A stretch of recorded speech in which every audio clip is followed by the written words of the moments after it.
మీ ఇంట్లో కార్ని రెంట్కిచ్చి డబ్బు సంపాదించాలనుకుంటున్నారా? అయితే వెంటనే ఈ నెంబర్కి కాల్ చేయండి. నమస్తే గురుజీ. నమస్తే అమ్మ. పుట్టింటికి మెట్టింటికి అసలు ఆడపిల్లలకి ఏ విధంగా వ్యత్యాసం నేర్పించాలి అంటారు తల్లిదండ్రులు? ఎందుకు ఈ క్వశ్చన్ అడుగుతున్నాను అంటే, ఇవాళ జనరేషన్స్లో డివోర్స్ కేసెస్ మనం ఎక్కువగా వింటూ ఉన్నాం. పెళ్ళి అయిన రెండవ రోజే మనస్పర్ధలు వచ్చాయని వింటూ ఉన్నాం. 1 వీక్ తర్వాత పుట్టింటికి వచ్చేసిందని వింటూ ఉన్నాం. వీటన్నింటికి కారణాలు ఏంటి అంటారు? పెద్ద పెద్దవి జరిగినప్పుడు అన్నీ పక్కన పెట్టేసి సంసారం చేయని ఏ తల్లిదండ్రులు చెప్పం, కానీ ఇలా చిన్న చిన్న వాటికి కూడా మిస్కమ్యూనికేషన్స్ వల్ల బ్యాక్ వచ్చేస్తున్నారు అంటే ఎందుకు, కారణం ఏంటి అంటారు? అసలు పుట్టింటికి మెట్టింటికి ఉన్న తేడా ఏంటి? చాలా పెద్ద సమస్య. హయ్యర్ లెవెల్ ఆఫ్ సెలబ్రిటీస్ నుంచి, పొలిటీషియన్స్ నుంచి, కామన్ మెన్ నుంచి చాలామంది ఇళ్లలో ఉన్న ఒక పెద్ద సమస్య. అసలు ఫస్ట్ మనం ఎదిగే ఎదుగుదలలో మార్పులు వచ్చినాయి. అవగాహన లేకపోయింది. పుట్టిల్లు అంటే ఏంటి, మెట్టిల్లు అంటే వరడు కూడా ఇప్పుడు కొత్తగా పెళ్ళైనమ్మాయి తెలియదు, అత్తగారిల్లు అంటే తెలుస్తుంది. కొన్ని శబ్దాలు పోయినాయి, అర్థాలు పోయినాయి, ఆలోచించటము పోయింది. ఇది భారతదేశము, ఇది భారతీయ వివాహ వ్యవస్థలోని ఒక ప్రధాన అంశము. మనం మాట్లాడుకునేటప్పుడు వేరే దేశాలతో పోల్చుకోకూడదు. ఎందుకు అంటే ఆ దేశ, ఆ వ్యవస్థ, ఆ కుటుంబాలు, వాళ్ళ జీవనాలు వేరు. దురదృష్టం కొద్దీ కొన్ని కారణాల వల్ల గ్లోబలైజేషన్ అయితే కొన్నిటిని గ్లోబలైజేషన్ చేయకూడని వాటిని మనం చేస్తున్నాం. వాటితో కంపారిజన్ చేసుకుంటూ బతకూడదు. ఇక్కడ ఎలా? ఒక తల్లి తన కొడుకుని పెంచడంలో భారతీయ జీవన విధానం, ఆహార విధానం, ఉదయం నుంచి సాయంత్రం దాకా ఉండేటువంటి ప్రక్రియలు భలే ఉంటుంది వాళ్ళ ఇంట్లో. ఇంకొక ఇంట్లో ఒక అమ్మాయికి వాళ్ళకు అనుకూలంగా ఏదో వాళ్ళకి తెలిసిన ఒక కల్చర్లో వాళ్ళు పద్ధతులతో బతికుంటారు.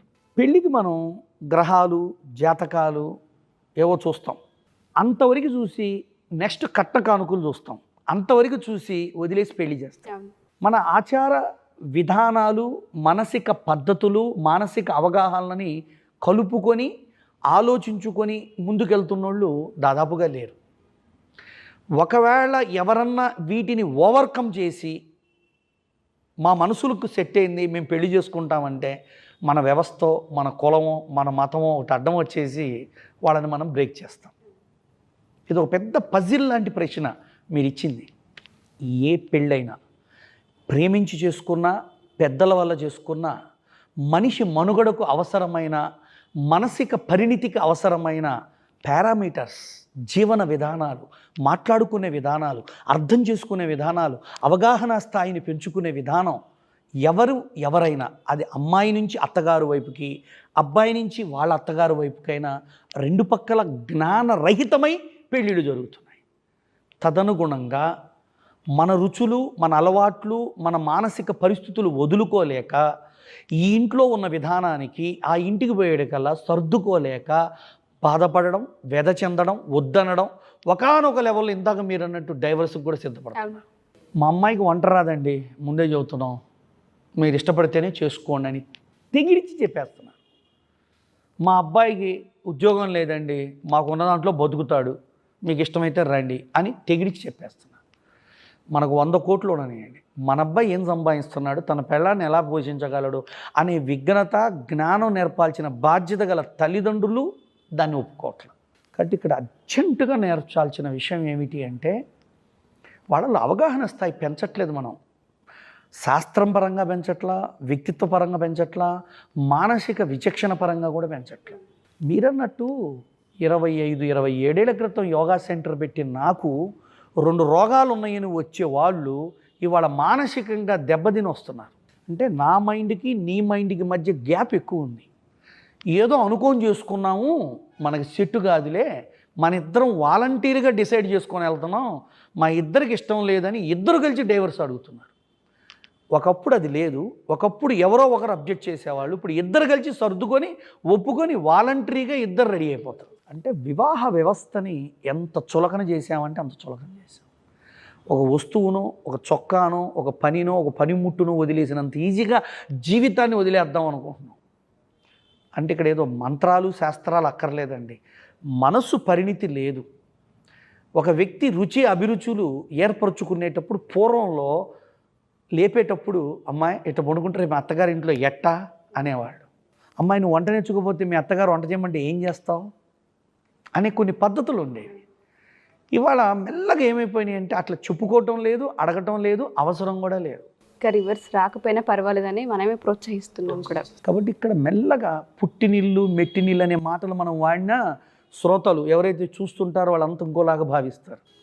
ఇది లైఫ్ అంటే ఇద్దరిది. పెళ్ళి ఒక వ్యక్తితో ఉండదు, ఒక వ్యక్తే చేసుకోడు, ఇద్దరి కలయిక పెళ్ళి. దాంతోపాటు 2 కుటుంబాల కలయిక, ఒక వ్యవస్థ యొక్క ప్రామాణికత, ఒక సంస్కృతికి ప్రతినిధి పెళ్ళి అంటే. ఆ పెళ్ళి యొక్క విధానాలు, అర్థాలు, భావాలు, అంతరార్థాలు అమ్మాయిలనండి అబ్బాయిలనండి ఎవరికి వాళ్ళు తెలుసుకోకుండా వివాహం అనేది ఒక మెటీరియలైజేషన్ ప్రాసెస్ అయిపోయింది. అంటే ఒక వయసు రాగానే పెళ్లి చేయాలి, ఒక వయసు రాగానే పెళ్లి చేసుకోవాలి. ఇలా కండిషనల్ మ్యారేజెస్ జరుగుతున్నాయి. అందుకే వాళ్ళు చూడండి, మీరు కొంచెం గమనించండి, యూత్ స్పిరిచువల్ ట్రాక్లోకి వెళ్ళిపోతున్నారు, లేదా ఒక మెడిటేషను, ఒక యోగా, లేదా ఒక ఆశ్రమాలనే ట్రాక్లోకి వెళ్ళిపోతున్నారు, లేదా కొంత లెవెల్లో కొందరు ఈ మధ్య మనకి ఇండియన్ ఎక్స్ప్రెస్ ఒక అనాలిసిస్ ఇచ్చింది, హిందూ అనుకుంటా ఐ థింక్, లేకపోతే ఎక్కువగా యువత అఘోరాలుగా కనిపిస్తున్నారు. అంటే అఘోరాల్లో యువత కూడా చేరుతున్నారు. కొన్ని ఇన్స్టిట్యూషన్స్ ఉంటాయి, ఫర్ ఎగ్జాంపుల్ ఇస్కాన్ లాంటి గొప్ప సంస్థల్లో యూత్ స్పిరిచువల్గా అడాప్ట్ అయిపోతున్నారు. ఎందుకు? వాళ్ళు మ్యారేజ్ వ్యవస్థని పిల్లలు, ఇస్కాన్ కాదు, పిల్లలు వద్దనుకుంటున్నారు, భయపడుతున్నారు. పెళ్లి చేసుకొని సాధించేది ఏంటి? రైట్స్ అనండి, ఆలోచనలు అనండి అమ్మాయిలకు ఎక్కువ ఉన్నాయి అని వాళ్ళు రేపు ఏ విధంగా మా అమ్మా నాన్న ఏడిపిస్తుందో, లేదు ఈడు ఏం చేసి మా అమ్మాయిని చంపుతాడో, అంటే భద్రత లేని విధంగానే మనం పెళ్లి చేసేసాం. ఆ భద్రత లేని భావంతో తల్లి ఆడపిల్ల కదా, మరి రేపు నేనైనా అంతే, అమ్మ ఎలా ఉంటున్నారు, బాగా చూసుకుంటున్నాడా అని అడగడం మొదలు పెడతాం. వాళ్ళ అమ్మా నాన్న వాళ్ళ అమ్మాయిని అడుగుతారని అనుకోవట్లే. అబ్బాయి కూడా ఏమనుకుంటున్నాడు, అంత అనుమానమా, ఇచ్చిన తర్వాత ఎందుకు అడుగుతున్నారు అనే భావంతో వస్తున్నారు. ఫస్ట్లో అన్నది అవగాహన తగ్గింది అని. అదే రిసీవ్ చేసుకోగలే అల్లుడైతే, మీ అంత కాదులే కానీ మామయ్య గారు మెల్లగా డెవలప్ చేసుకుంటాలే, ఎంతో కొంత సాటిస్ఫై చేస్తున్నా అని చెప్పగలుగుతాడు. అమ్మ అల్లుడి గారికి వండి పెడుతున్నావా, అమ్మ నీ అంతలాగా చేయలేను కానీ ఏదోటి వండి పెడుతున్నా, మా ఆయనైతే సర్దుకుంటున్నాడులే అని కూడా మనం వింటుంటాం. అంటే ఎక్కడ జరుగుతున్నాయి? తక్కువలో జరుగుతున్నాయి. అందుకే పుట్టినింట్లో నేర్పాల్చిని వాళ్ళ నేర్పట్ల మనం. అంటే వంట బట్టలు ఉతకడం ఇవే కాదు తల్లి, అది స్త్రీ సహజతత్వం భారతదేశంలో, అది పక్కన పెట్టండి, అవి కూడా రావాలా. వాటి దగ్గరే అత్తగారులు పోట్లాడతాం. ఇక్కడ ఇంకో పాయింట్ కూడా ఉంది నాకు, కొంచెం అత్తగారి వ్యవస్థలో కూడా అరే ఏదో ఇంటి నుంచి వచ్చింది, సడన్గా వాళ్ళని వదిలేసి వచ్చింది, పుట్టినోళ్ళని అంటే కన్నోళ్ళని వదిలేసి వచ్చింది, తోబుట్టువులను వదిలేసింది, ఇరుగు పొరుగైన ఆత్మీయులను వదిలేసి వచ్చింది, తనకు 22 23 పరిచయమైన వాళ్ళని, పరిచయమైన ప్లేసుల్ని వదిలి సడన్గా ఒక ఇంటికి వచ్చింది. మనం అనుకూలంగా ఉందాం, అలాంటి వాతావరణాన్ని సృష్టిద్దాం, మరిచిపోగలిగే స్థాయిలో మన కుటుంబం నాకు మెట్టిల్లే పుట్టిల్లులాగా ఉందన్నంత వాతావరణం ఇద్దామన్న స్థాయి పోయింది. తదనుగుణంగా పుట్టిల్లు కంటే మెట్టినిల్లు నచ్చట్ల, మెట్టిల్లు నరకం అనుకుంటున్న వాళ్ళు ఉన్నారు. True sir. కాబట్టి ఇవాళ డైవర్స్ అనేది పక్కన పెట్టేసి మనం ముందుకెళ్ళడానికి ఏం కావాలంటే అవగాహన, అసలు వివాహ వ్యవస్థపై అభిప్రాయాలు, ఆలోచనలు. ఇవాళ పెళ్ళి అంటే ఏంటమ్మా, పండగ లేదు, ఈవెంట్స్, సెలబ్రేషన్స్ ఎన్ని సృష్టించామో పెళ్లి చుట్టూతో మనం. మెహందీ ఫంక్షన్ అని, బ్యాచిలర్ పార్టీలని, ఇంకేవేవో సృష్టించాం. వీటి మీనింగ్లు ఏందో నాకు కూడా తెలియదు తల్లి. ఇవన్నీ రైట్ ఆర్ రాంగ్ అని మనం ప్రజలను ఇబ్బంది పెడతాం కంటే నేర్పవలసినవి వదిలేసి అనవసరమైనవి కలిపాం దానికి. ఇక్కడ మనం తేడా పడ్డాం ఇవాళ. మరి ఇంకో ప్రశ్న కూడా వచ్చింది నాకు ఈ మధ్య, అన్నీ చేసి బాగా పెడితే కూడా మరి వాళ్ళు నచ్చట్లేదు అంటున్నారు. మీరన్నట్టే చక్కగా శాస్త్రోక్తంగా సాంప్రదాయం. అందుకే ఇంతాక నేను అన్నా, అవగాహన స్థాయి మంత్రాలతో చేసినా ఉండొచ్చు, ఉండకపోవచ్చు, చేయకపోయినా ఉండకపోవచ్చు. అంటే మనిషి ఎదుగుదల, స్థితి, స్వీకరణ, అవగాహన, అర్థం చేసుకునే విధానం, ఒప్పుకునే విధానం, సర్దుకునే విధానం మెల్లగా తగ్గిపోయినాయి అమ్మా. ప్రతి వాళ్ళు ఎప్పుడు ఒకలాగా ఉండలేరమ్మా. అది నా వ్యక్తిగత అనుభవం కూడా తల్లి. నేను ఒక భర్తగా గమనిస్తున్నా, ఎప్పుడు ఎందుకో నా భార్య మూడ్ ఆఫ్ అవుతాం కూడా గమనించా.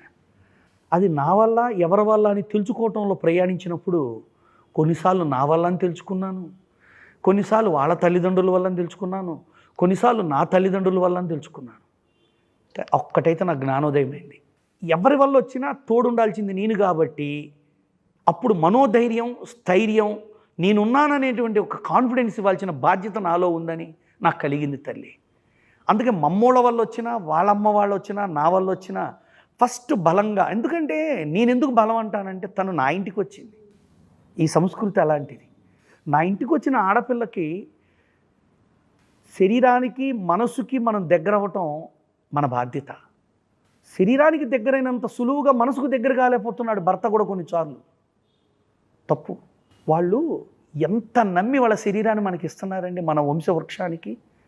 ఆ మనసు కూడా మనకి ఇచ్చేటట్టు చూసుకోగలగడమే మగవాడి బాధ్యత. ఆ బాధ్యతని ఎరుకులోకి తెచ్చుకుంటే మాత్రం ప్రతి ఆడది పుట్టిల్లు వదిలేసి మెట్టినింట్లో అద్భుతంగా ఉండగలదండి.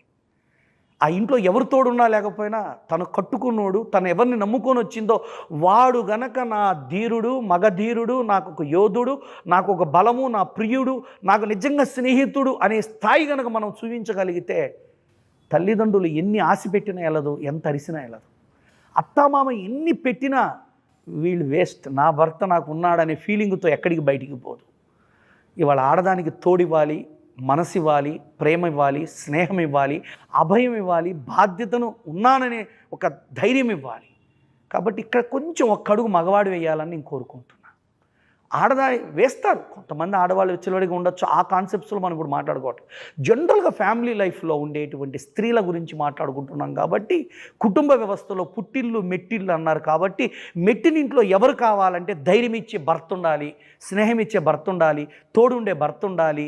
ఎందుకంటే అట్లా కొద్ది రోజులు ఇవ్వగలిగితే ఆ ఇల్లు తన ఇల్లుగా భావించి, ఆ ఇంట్లో వాళ్ళు తన వాళ్ళుగా ఊహించి, వాళ్ళే అత్తామామల్నే తల్లిదండ్రులుగా భావించుకొని అన్నీ చేయగలిగే స్థాయి వచ్చిందాకా భర్త తోడు ఉండి తీరాలన్నది నా చివరి అంశం. Thank you sir. Thank you.